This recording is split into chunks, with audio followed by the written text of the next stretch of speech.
ಪಾಕಿಸ್ತಾನಕ್ಕೆ ಭಾರತ ಮತ್ತೊಂದು ಶಾಕ್ ಕೊಟ್ಟಿದೆ. ಪಾಕ್ ನಟರ ಸೋಷಿಯಲ್ ಮೀಡಿಯಾ ಖಾತೆಗಳನ್ನು ಬ್ಯಾನ್ ಮಾಡಲಾಗ್ತಾ ಇದೆ. ಹನಿಯಾ ಆಮೀರ್, ಮಹಿರಾ ಖಾನ್, ಆಲಿ ಜಾಫರ್, ಇಮ್ರಾನ್ ಅಬ್ಬಾಸ್ ಸೇರಿ ಹಲವರ ಖಾತೆಗಳನ್ನ ಭಾರತದಲ್ಲಿ ಬ್ಯಾನ್ ಮಾಡಲಾಗ್ತಾ ಇದೆ. ಪಾಕ್ ಪರ ಪ್ರಚಾರ ಮಾಡುತ್ತಿದ್ದ ಹಿನ್ನೆಲೆ ಅವರ ಖಾತೆಗಳನ್ನು ಬ್ಯಾನ್ ಮಾಡಲಾಗ್ತಾ ಇದೆ. ಮುಲಾಜಿಲ್ದೆ ಅವರ ನಟರು ಅವರು ಇಲ್ಲಿ ಬಂದು ಅನ್ನ ಹುಟ್ಟಿಸ್ಕೊಂಡು ತಿಂತಾ ಇದ್ರು ಪಾಕಿಸ್ತಾನವನ್ನ ಓಪನ್ ಆಗಿ ಸಪೋರ್ಟ್ ಮಾಡ್ತಾರೆ. ಸೊ ಹಾಗಿರುವಾಗ ನಮ್ಮ ನಟ ನಟಿಯರಿಗೆ ಏನಾಗಿದೆ ಅಂತ ನೋಡ್ಬಿಟ್ರೆ ಬೇರೆ ಗತಿ. ಇನ್ನಷ್ಟು ಅಪ್ಡೇಟ್ ಪಡ್ಸೋಣ. ನಮ್ಮ ಪ್ರತಿನಿಧಿ ಅಭಿಷೇಕ್ ಲೈವ್ ಕನೆಕ್ಟ್ ಆಗಿದ್ದಾರೆ. ಅಭಿಷೇಕ್, ಪಾಕಿಸ್ತಾನಿ ನಟಿಯರುಗಳ ಒಂದಷ್ಟು ಸೋಷಿಯಲ್ ಮೀಡಿಯಾ ಅಕೌಂಟ್ಸ್ ಅನ್ನ ಭಾರತ ಬ್ಯಾನ್ ಮಾಡಿದೆ ಅಂತ ಅವರು ಓಪನ್ ಆಗಿ ಸಪೋರ್ಟ್ ಎಕ್ಸ್ಪ್ರೆಸ್ ಮಾಡ್ತಾ ಇದ್ರ, ಅದರಲ್ಲಿ ಭಾರತದ ಅನ್ನ ತಿಂತಾ ಇದ್ರು ಕೂಡ ಪಾಕಿಸ್ತಾನಕ್ಕೆ ಫುಲ್ ಸಪೋರ್ಟ್ ಮಾಡ್ತಾ ಇದ್ರ ಹೇಗೆ ಅಂತ. ನಮ್ಮಲ್ಲಿ ಆ ತರದ ನಡವಳಿಕೆ ಕಂಡುಬರ್ತಾನೆ ಇಲ್ಲ ಅಲ್ವಾ, ನಮ್ಮ ನಟ ನಟಿಯರಲ್ಲಿ, ಬಾಲಿವುಡ್ ನಟ ನಟಿಯರಲ್ಲಿ ಅನ್ನುವಂತ ಪ್ರಶ್ನೆ. ಸೊ ಇನ್ನು ಯಾವೆಲ್ಲ ಕ್ರಮಗಳನ್ನ ಭಾರತ ಕೈಗೊಳ್ಳಬಹುದು, ಏನ್ ಅಪ್ಡೇಟ್ ಇದೆ ಅಭಿಷೇಕ್?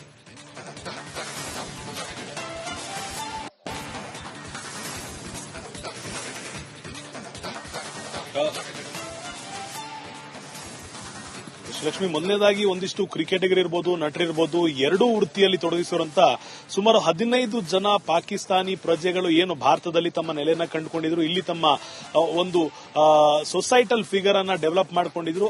ಅಷ್ಟೂ ಜನರ ಸೋಷಿಯಲ್ ಮೀಡಿಯಾ ಅಕೌಂಟ್ಗಳನ್ನ ಭಾರತಕ್ಕೆ ಸೀಮಿತಪಟ್ಟಂತೆ ಈಗ ಬ್ಯಾನ್ ಮಾಡಲಾಗಿರುವಂತದ್ದು. ರೀಸನ್ ಏನು ಅಂತ ನೋಡಿದಾಗ, ಇಲ್ಲಿ ಪಹಲ್ಗಾಮ್ನಲ್ಲಿ ನಡೆದಂತ ಇನ್ಸಿಡೆಂಟ್ ವಿಚಾರವಾಗಿ ಅಲ್ಲದಿದ್ರು ಕೂಡ ಪಾಕಿಸ್ತಾನದ ಪರವಾಗಿ ಪ್ರಚಾರವನ್ನ ತಮ್ಮ ಸೋಷಿಯಲ್ ಮೀಡಿಯಾ ಖಾತೆಗಳಲ್ಲಿ ಮಾಡ್ತಿದ್ರು. ಈ ಒಂದು ಕಾರಣದಿಂದಾಗಿ ಇದು ಮುಂದೊಂದು ದಿನ ಈಗಾಗಲೇ ಬೂದಿ ಮುಚ್ಚಿದ ಕೆಂಡದಂತೆ ಕಾಶ್ಮೀರ ಆಗಿದೆ. ಇಲ್ಲಿರುವಂತಹ ಸ್ಥಳೀಯರಿಗೆ ಅವರ ಪ್ರಚೋದನೆಯಿಂದ ಮತ್ತಷ್ಟು ಸಮಸ್ಯೆ ಆಗುವುದು ಖಾತ್ರಿ ಅನ್ನೋ ಒಂದು ಕಾರಣದಿಂದಾಗಿ ಕೇಂದ್ರ ಸರ್ಕಾರ ಈ ನಿರ್ಧಾರವನ್ನು ತೆಗೆದುಕೊಂಡಿರುವಂತದ್ದು.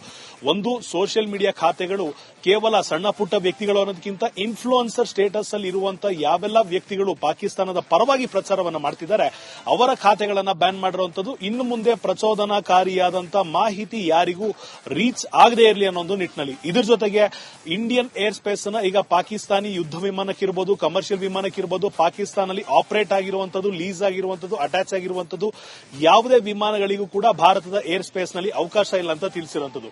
ಮತ್ತೊಂದು ಕಡೆ ಅರೇಬಿಯನ್ ಸೀ ನಲ್ಲಿ ಈಗಾಗಲೇ over the water, under the water ಒಂದಿಷ್ಟು ಎಕ್ಸರ್ಸೈಸ್ ಅನ್ನ ಮಾಡ್ತಾ ಇರುವಂತದ್ದು. ಅಲ್ಲಿಗೆ ಒಂದಿಷ್ಟು ನೇರವಾದ ಸಂದೇಶವನ್ನ ಪಾಕಿಸ್ತಾನಿಗೆ ನೀಡಲಾಗಿರುವಂತದ್ದು. ಇನ್ನೊಂದು ಕೆಲವೇ ದಿನಗಳಲ್ಲಿ, ಪ್ರಾಬಬ್ಲಿ ಅಂದ್ರೆ ಇನ್ನೊಂದು 2-3 ದಿನಗಳಲ್ಲಿ ಅಲ್ಲಿರುವಂತಹ ವ್ಯಕ್ತಿಗಳು ನಮ್ಮ ಬೇರೆ ಬೇರೆ ಕಾರಣದಿಂದಾಗಿ ಅದನ್ನು ಕೂಡ ಈಗಾಗಲೇ ಬ್ಯಾನ್ ಮಾಡಿರುವಂತದ್ದು. ಒಂದಿಷ್ಟು ಪೇಜ್ಗಳನ್ನ ಡಿಲೀಟ್ ಕೂಡ ಮಾಡಿರುವಂತದ್ದು. ಟೆಕ್ನಾಲಜಿಕಲಿ ಏನೆಲ್ಲ ನಾವು ಮಾಡಬಹುದಾಗಿದೆ, ಈ ಒಂದು ಪ್ರಚೋದನಕಾರಿ ಅಂಶವನ್ನ ಅವರು ಹರಡಿಸದೇ ಇರುವಂತೆ ಆ ಎಲ್ಲ ಕ್ರಮವನ್ನ ಈಗ ಭಾರತ ಸರ್ಕಾರ ತಗೊಂಡಿರುವಂತದ್ದು. ಮತ್ತೊಮ್ಮೆ ಯುದ್ಧಕ್ಕೆ ಸನ್ನದ್ದರಾಗುವಂತಹ ಪರಿಸ್ಥಿತಿಯನ್ನ ಅನೇಕ ವಲಯಗಳಲ್ಲಿ ನಾವು ನೋಡ್ತಿದ್ದೇವೆ. ಇಲ್ಲಿಗೆ ಯಾರು ಕೂಡ ಸೈಲೆಂಟ್ ಆಗಿ ಕೂತಿಲ್ಲ. ಇದರ ಜೊತೆಗೆ ಯಾವೆಲ್ಲ ವ್ಯವಸ್ಥೆಯನ್ನ ಮಾಡ್ಕೊಳ್ಬೇಕೋ ಅದನ್ನು ಕೂಡ ಮಾಡ್ಕೊಳ್ತಾ ಇದೀವಿ.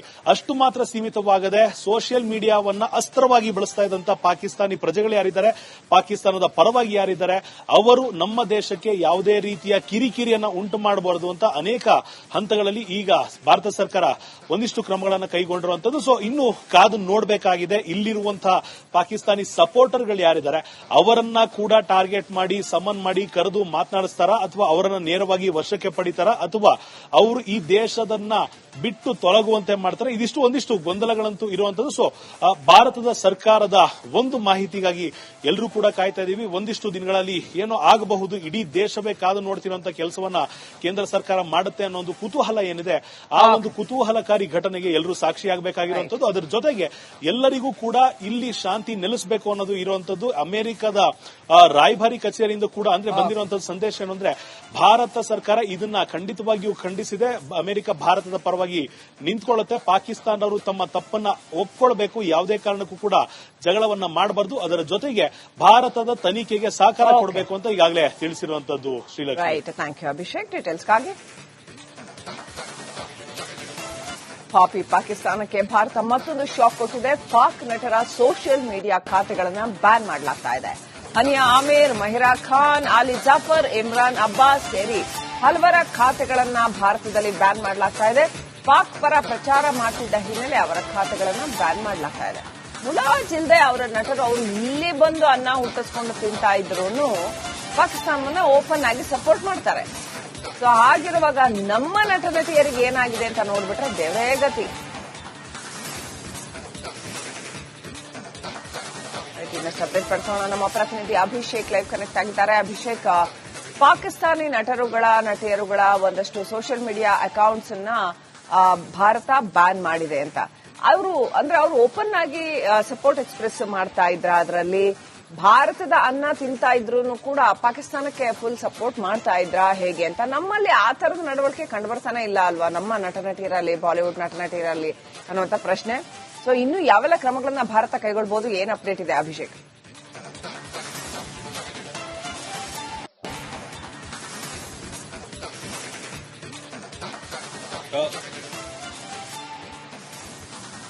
ಲಕ್ಷ್ಮಿ, ಮೊದಲನೇದಾಗಿ ಒಂದಿಷ್ಟು ಕ್ರಿಕೆಟಿಗರಿರ್ಬೋದು, ನಟರಿರ್ಬೋದು, ಎರಡೂ ವೃತ್ತಿಯಲ್ಲಿ ತೊಡಗಿಸಿರುವಂತ ಸುಮಾರು 15 ಜನ ಪಾಕಿಸ್ತಾನಿ ಪ್ರಜೆಗಳು ಏನು ಭಾರತದಲ್ಲಿ ತಮ್ಮ ನೆಲೆನ ಕಂಡುಕೊಂಡಿದ್ರು, ಇಲ್ಲಿ ತಮ್ಮ ಒಂದು ಸೊಸೈಟಲ್ ಫಿಗರ್ ಅನ್ನ ಡೆವಲಪ್ ಮಾಡ್ಕೊಂಡಿದ್ರು.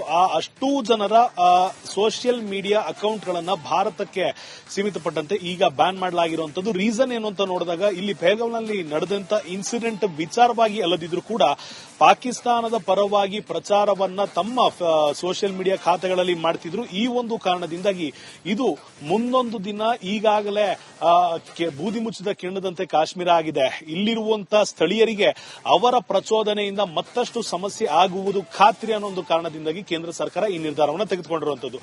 ಒಂದು, ಸೋಷಿಯಲ್ ಮೀಡಿಯಾ ಖಾತೆಗಳು ಕೇವಲ ಸಣ್ಣ ಪುಟ್ಟ ವ್ಯಕ್ತಿಗಳು ಅನ್ನೋದಕ್ಕಿಂತ ಇನ್ಫ್ಲೂಯೆನ್ಸರ್ ಸ್ಟೇಟಸ್ ಅಲ್ಲಿ ಇರುವಂತಹ ಯಾವೆಲ್ಲ ವ್ಯಕ್ತಿಗಳು ಪಾಕಿಸ್ತಾನದ ಪರವಾಗಿ ಪ್ರಚಾರವನ್ನ ಮಾಡ್ತಿದ್ದಾರೆ ಅವರ ಖಾತೆಗಳನ್ನ ಬ್ಯಾನ್ ಮಾಡಿರುವಂತದ್ದು. ಇನ್ನು ಮುಂದೆ ಪ್ರಚೋದನಾಕಾರಿಯಾದಂತಹ ಮಾಹಿತಿ ಯಾರಿಗೂ ರೀಚ್ ಆಗದೇ ಇರಲಿ ಅನ್ನೋ ಒಂದು ನಿಟ್ಟಿನಲ್ಲಿ. ಇದ್ರ ಜೊತೆಗೆ ಇಂಡಿಯನ್ ಏರ್ ಸ್ಪೇಸ್ ಅನ್ನ ಈಗ ಪಾಕಿಸ್ತಾನಿ ಯುದ್ಧ ವಿಮಾನಕ್ಕಿರ್ಬೋದು, ಕಮರ್ಷಿಯಲ್ ವಿಮಾನಕ್ಕಿರ್ಬೋದು, ಪಾಕಿಸ್ತಾನಲ್ಲಿ ಆಪರೇಟ್ ಆಗಿರುವಂತದ್ದು, ಲೀಸ್ ಆಗಿರುವಂತದ್ದು, ಅಟ್ಯಾಚ್ ಆಗಿರುವಂತದ್ದು ಯಾವುದೇ ವಿಮಾನಗಳಿಗೂ ಕೂಡ ಭಾರತದ ಏರ್ ಸ್ಪೇಸ್ ನಲ್ಲಿ ಅವಕಾಶ ಇಲ್ಲ ಅಂತ ತಿಳಿಸಿರುವಂತದ್ದು. ಮತ್ತೊಂದು ಕಡೆ ಅರೇಬಿಯನ್ ಸೀ ನಲ್ಲಿ ಈಗಾಗಲೇ over the water, under the water ಒಂದಿಷ್ಟು ಎಕ್ಸರ್ಸೈಸ್ ಅನ್ನ ಮಾಡ್ತಾ ಇರುವಂತದ್ದು. ಅಲ್ಲಿಗೆ ಒಂದಿಷ್ಟು ನೇರವಾದ ಸಂದೇಶವನ್ನ ಪಾಕಿಸ್ತಾನಿಗೆ ನೀಡಲಾಗಿರುವಂತದ್ದು. ಇನ್ನೊಂದು ಕೆಲವೇ ದಿನಗಳಲ್ಲಿ, ಪ್ರಾಬಬ್ಲಿ ಅಂದ್ರೆ ಇನ್ನೊಂದು 2-3 ದಿನಗಳಲ್ಲಿ ಅಲ್ಲಿರುವಂತಹ ವ್ಯಕ್ತಿಗಳು ನಮ್ಮ ಬೇರೆ ಬೇರೆ ಕಾರಣದಿಂದಾಗಿ ಅದನ್ನು ಕೂಡ ಈಗಾಗಲೇ ಬ್ಯಾನ್ ಮಾಡಿರುವಂತದ್ದು. ಒಂದಿಷ್ಟು ಪೇಜ್ಗಳನ್ನ ಡಿಲೀಟ್ ಕೂಡ ಮಾಡಿರುವಂತದ್ದು.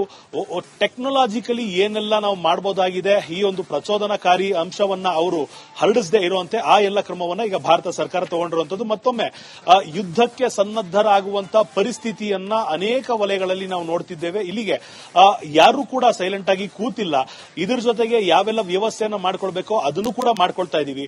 ಅಷ್ಟು ಮಾತ್ರ ಸೀಮಿತವಾಗದೆ ಸೋಷಿಯಲ್ ಮೀಡಿಯಾವನ್ನ ಅಸ್ತ್ರವಾಗಿ ಬಳಸ್ತಾ ಇದ್ದಂತ ಪಾಕಿಸ್ತಾನಿ ಪ್ರಜೆಗಳು ಯಾರಿದ್ದಾರೆ, ಪಾಕಿಸ್ತಾನದ ಪರವಾಗಿ ಯಾರಿದ್ದಾರೆ, ಅವರು ನಮ್ಮ ದೇಶಕ್ಕೆ ಯಾವುದೇ ರೀತಿಯ ಕಿರಿಕಿರಿಯನ್ನ ಉಂಟು ಮಾಡಬಾರದು ಅಂತ ಅನೇಕ ಹಂತಗಳಲ್ಲಿ ಈಗ ಭಾರತ ಸರ್ಕಾರ ಒಂದಿಷ್ಟು ಕ್ರಮಗಳನ್ನು ಕೈಗೊಂಡಿರುವಂತದ್ದು. ಸೊ ಇನ್ನು ಕಾದು ನೋಡಬೇಕಾಗಿದೆ. ಇಲ್ಲಿರುವಂತಹ ಪಾಕಿಸ್ತಾನಿ ಸಪೋರ್ಟರ್ಗಳು ಯಾರಿದ್ದಾರೆ ಅವರನ್ನ ಕೂಡ ಟಾರ್ಗೆಟ್ ಮಾಡಿ, ಸಮನ್ ಮಾಡಿ, ಕರೆದು ಮಾತನಾಡಿಸ್ತಾರಾ, ಅಥವಾ ಅವರನ್ನ ನೇರವಾಗಿ ವಶಕ್ಕೆ ಪಡಿತಾರಾ, ಅಥವಾ ಅವರು ಈ ದೇಶದನ್ನ ಬಿಟ್ಟು ತೊಲಗುವಂತೆ ಮಾಡ್ತಾರೆ. ಇದಿಷ್ಟು ಒಂದಿಷ್ಟು ಗೊಂದಲಗಳಂತೂ ಇರುವಂತದ್ದು. ಸೊ ಭಾರತದ ಸರ್ಕಾರದ ಒಂದು ಮಾಹಿತಿಗಾಗಿ ಎಲ್ಲರೂ ಕೂಡ ಕಾಯ್ತಾ ಇದೀವಿ. ಒಂದಿಷ್ಟು ದಿನಗಳಲ್ಲಿ ಏನೋ ಆಗಬಹುದು, ಇಡೀ ದೇಶವೇ ಕಾದು ನೋಡ್ತಿರುವಂತ ಕೆಲಸವನ್ನ ಕೇಂದ್ರ ಸರ್ಕಾರ ಮಾಡುತ್ತೆ ಅನ್ನೋ ಒಂದು ಕುತೂಹಲ ಏನಿದೆ, ಆ ಒಂದು ಕುತೂಹಲಕಾರಿ ಘಟನೆಗೆ ಎಲ್ಲರೂ ಸಾಕ್ಷಿಯಾಗಬೇಕಾಗಿರುವಂತದ್ದು. ಅದರ ಜೊತೆಗೆ ಎಲ್ಲರಿಗೂ ಕೂಡ ಇಲ್ಲಿ ಶಾಂತಿ ನೆಲೆಸಬೇಕು ಅನ್ನೋದು ಇರುವಂತದ್ದು. ಅಮೆರಿಕದ ರಾಯಭಾರಿ ಕಚೇರಿಯಿಂದ ಕೂಡ ಅಂದ್ರೆ ಬಂದಿರುವಂತಹ ಸಂದೇಶ ಏನು ಅಂದ್ರೆ, ಭಾರತ ಸರ್ಕಾರ ಇದನ್ನ ಖಂಡಿತವಾಗಿಯೂ ಖಂಡಿಸಿದೆ.